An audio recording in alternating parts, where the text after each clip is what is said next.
YouTube. No editing, no going back and whatever. So just do it live, show off what I got. In the bin is my little weekly show. I'm trying to do it weekly. Um, so it shows off what I found in thrift stores, whether it be CDs, vinyl, even cassettes, and hell, I even find 8 tracks, laser discs, movies, whatever. So I wanted to show it off what I got this week or this past weekend, and we'll start now so that way the video doesn't run too long. But yeah, man. So we'll start with Flashback, the best of J Giles band on CD here. There you go. I don't really have much J Giles. I do have like a live album on vinyl. I think I have Centerfold as well, but I don't have much J Giles. But yeah, this is one of their CDs here, the best of. So I got that one. Grand Funk Railroad Collector Series. This is like another kind of compilation of theirs, and it's got like 15 songs on it. So it's cool. It's got like a bunch of their hits and all that stuff. So Grand Funk Collector Series, Grand Funk Railroad there. Free Fire and Water, the band Free, Paul Rogers, and it's a great album. It has the song Fire and Water on there. I don't know if you ever guys ever heard of it, and the big hit that you always hear on classic rock radio, All Right Now. This album came out. When did this album come out? Uh, well, the CD came out in 1987, but I know this was like early 70s. I don't know, 71 maybe or whatever. So Free, Paul Rogers. Now speaking of Paul Rogers, I found another one. Let me pull that one out here since we're on the Paul Rogers mode. Here is an album called The Law. Now it's Paul Rogers and Kenny Jones, who was in the Faces and went on to replace Keith Moon in The Who. The Law. This came out in '91, and I remember when it came out. I remember hearing a song on the radio, and I can't remember what the single was. It may have been "Laying Down the Law." I think that may have been it. If I'm wrong, comment below and let me know what song it was. But yeah, '91, and he had a bunch of guest stars. And I think David Gilmour is on here, Pino Palladino, and a bunch of other people. Let me look real quick. Let's see here. I know Brian Adams is on here, David Gilmour, Chris Rea plays on here, and then yeah, and then there's like a core band like Pino Palladino, George Hawkins plays bass, Jim Barber, guitar, Mike, Harry, a bunch of other people, John Astley keyboards, Steve Piggott keyboards. So anyway, The Law came out in '91. Very AOR, very AOR sounding. But yeah, found that. That was cool. I never had that. This is kind of cool. I just bought it for kind of the way it looks, the CD. So the CD is it's a clear jewel case, and then the CD is a heart. It's just called "I Love You," and I believe it's covers of Beatles songs. It's got "In My Life," Michelle. I don't think it's the actual Beatles, but I think it's covers. But the cool thing is that it's the CD is like that, and then it's one of those like small 3-inch CDs. I don't know if you remember that format or not, but it was short-lived format sometime in the early '90s. Three-inch CDs. They used to be like 3-inch CDs, and you could fit like well, this has like 5 songs on it, so but the songs average from 2 to 3 minutes, so I think you could fit like 15 minutes on a 3-inch CD. Anyway, it just looked cool, so I figured I'd get it. The Rockstar soundtrack. Remember the movie Rockstar with Mark Wahlberg? Kind of storyline of kind of how Ripper Owens got into Judas Priest. Kind of follows that storyline from a tribute band to fronting the real band. But anyway, it's got some cool stuff on here. It's got Nugent. It's got Crew. It's got In Excess, Trevor Rabin. Then it's got a bunch of Steel Dragon songs that they played in the movie Kiss. Lick It Up. It's just a movie. So remember movie soundtracks were big. I think this was by that time. This was a 2001. By that time, I think movie soundtracks were already kind of starting to die off. But I remember in the 80s and 90s, movie soundtracks were everything. That was they could be big hits. Europe, The Final Countdown. I had this on cassette, never had it on CD. Found it on CD.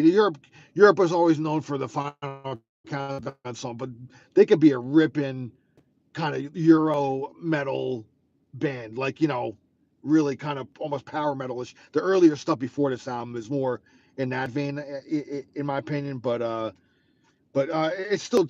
I mean, this album is chock full of hits. I mean, it's got The Final Countdown, Rock the Night, Carrie. Those are like the first three songs. Cherokee, I remember that got radio play.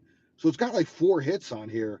I remember, man. So John Norum, I mean, that guy kicks ass on guitar, man.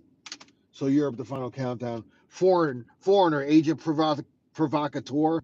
By this time, Foreigner was getting very AOR, so more not as hard as they were. Like I consider the first 3-4 albums like my favorites, but by this time it was like, yeah, I Want to Know What Love Is and the ballads and things like that. But still, I didn't have this in my collection, and for $2, why not?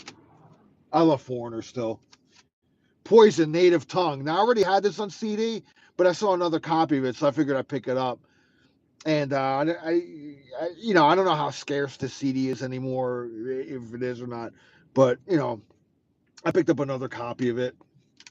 Maybe one of my friends doesn't have it or whatever. I could just kind of gift them with it. But Richie Kotzen, if I if I reach for a Poison CD nowadays, this is probably the one I pull out, because this is probably the more. I love Richie Kotzen. I love his playing. So this is a more mature Poison, if you want to call it that, but very musical. I mean, Richie Kotzen really brought this musicality into them. Skid Row's debut. I only had this on cassette, never had it on CD, never upgraded. I mean, I heard it enough on cassette when I was younger, and I just never really went and upgraded on CD. But for $2, I saw it, so I gotta have it, man. You know, just to I got. I'm still looking for Subhuman Race. I haven't found it on CD yet, but I'd like to get that. This is Pure Cult, the Cult compilation. I love the Cult. Cult's a great band, and it's got all great. It's got all great stuff on here. So Pure Cult, compilation of the band The Cult. Wasp, The Last Command, great album, man. Follow up. This is their sophomore effort. The debut will still always be my favorite, but this is great as well. This is almost just as great. Anything Wasp pretty much did in the '80s, I dug. So anyway, Last Command. This is the remastered version that has like let's see, 1, 2, 3, 4, 5, 6, 7, about seven bonus tracks on it. So anyway, Wasp, Last Command. Triumph, Never Surrender. Got this on vinyl. Never had it on CD. I found a cool. This is the remastered TRC version. They have 2 sets of remasters. So TRC records, a Canadian remaster. So that's that one. And I found another Triumph one too, Thunder 7. I have the original CD of this, but this is the remaster. But this one is on TML, which was another remaster series. I forgot what years they came out. I think with 2 sets of remastered series, 2 different years. I think one was like mid '90s, and the other one might have been in the 2000s sometime. So anyway, Thunder 7, great album, came out in '84. I just recently saw Triumph first time this past summer, so or even before the summer started. And I was so happy they were touring again. Even though Mike Levine wasn't there, it was still great to see Rick Emmett and Gil Moore. It was really cool, And I missed seeing him. I missed seeing him in the '80s, when I had a chance. So when they came back, I had to do it. So anyway, so I found these 2 Triumph CDs. So love Triumph, always great band. Firehouse, their debut. I actually didn't have this on CD either. As funny as that sounds, I had this on cassette.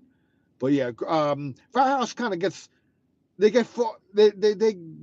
came out right pretty much as like alternative was about to drop and take over the 90s.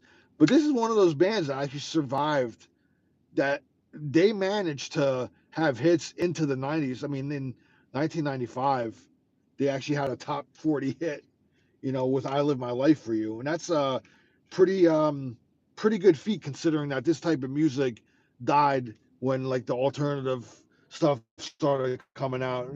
Everybody says Nirvana, but this scene was already watering down. But Firehouse is they were pretty good, man. I dug them. They had really really good solid hard rock songs too.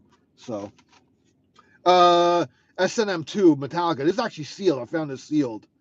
It was like $2. So I have the vinyl of this, but for $2 to have the CD version, and it still seals brand new. So I found that at a Goodwill. Oh, and Cry of Love. Everybody remember this band? Like I love their debut, Brother, um, with Kelly Holland on vocals. Now this one was their second album. They only had 2 albums, so this is their second album and final album.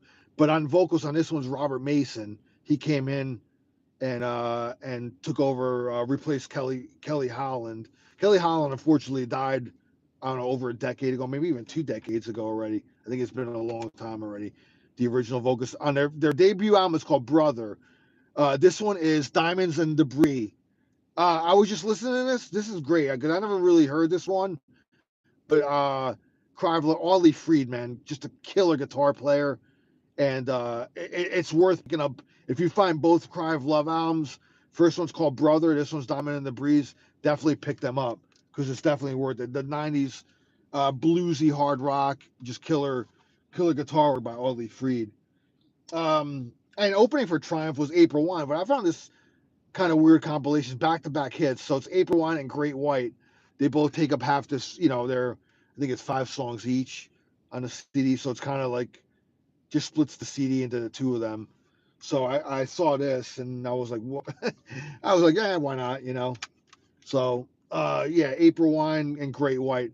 April Wine opened up for Triumph. They were great too, and I never seen them before. So I kind of checked off 2 bucket list items, even though April Wine is pretty much no longer. I mean, Brian Greenwood is still in there, so he came into the about 77, 1977 he came into them.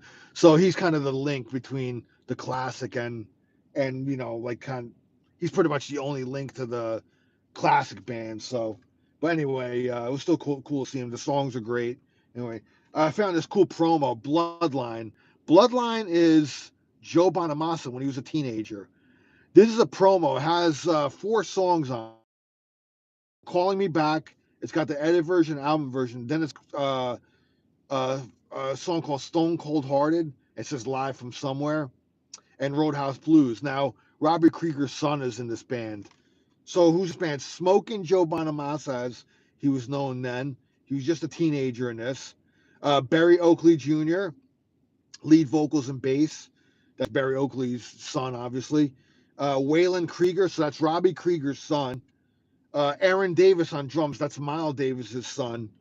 Lou Segretti on keyboards, vocals. So this was a promo that I found. It was kind of cool to find this. So this is kind of rare to find. So I found that in a thrift shop was kind of cool. I found this Michael Sweet cassette too. It's one of his solo albums. Now this came out in, I believe, '95. This is called Real. Michael Sweet from Striper. So if any of you follow me on Facebook, you guys know that I collect cassettes as well. But yeah. So anyway, Michael Sweet, I saw that for 99 cents. So I had to pick that one up. I got one more cool thing. It's not from a thrift store, but I want to thank my buddy John from New Jersey. I grew up with him and we've been lifelong friends. And he was very cool to send me the new Joe Holmes CD. This is awesome. I haven't opened this yet, but I just got it in the mail yesterday. So I figured I'd just include that in this. Not an in the bin find, but Joe Holmes, who played in Ozzy, took lessons from Randy Rhoads and was in Ozzy from the mid '90s to about 2000, I think. So I think he was in Ozzy for about 5 years. Unfortunately, never did an album with Ozzy. I saw him in Ozfest '98 with Ozzy, but also in 1991 I saw him with David Lee Roth because he came in to replace Jason Becker, who recorded the album A Little Ain't Enough with David Lee Roth, but couldn't tour with him due to being diagnosed with ALS, and it was starting to affect him. So by that time in 1991, he was starting to get affected. Did the album, but it couldn't do the tour. So Joe Holmes came in and replaced him, and he ripped it up. Joe Holmes. I mean, he was an unknown then. Nobody really knew who he was, you know. But this is cool, John. Thank you very much for getting this for me. You're awesome, and I appreciate it. Can't wait to open this up and listen to it on the home stereo or in the car stereo, you know. So anyway, that's my in the bin. I don't want to go too long, but anyway, it's really cool finding stuff in thrift stores. It's really fun actually going through that stuff and finding some real gems. And you could see I found a bunch the past like week and a half. So that stuff there. Look at a stack there. Anyway, thanks, guys. Thanks for joining me live. See you soon. I'm going to also come back with another feature. Actually, I listened to the album, The Law, that had the Paul Rogers one. So, because I never really heard that album. Where is it now? Sorry about that. See here.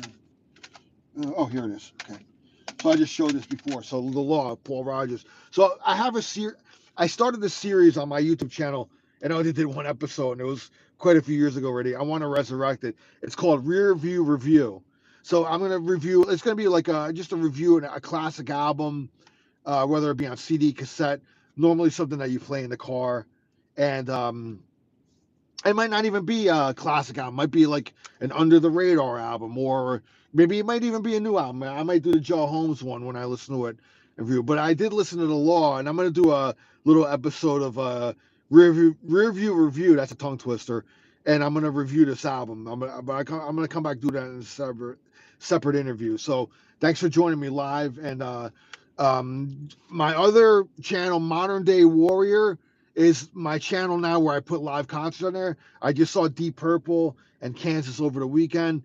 Those videos are up on that channel, so go check it out if you want to check out some live Deep Purple, live April. I'm sorry, Kansas, and that's on my other channel. I'm transitioning my live videos, concert videos from this channel over to that one. This one I'm just going to strictly do content like this. So I appreciate it, guys. Cheers. Have a great week. Take care. Bye-bye.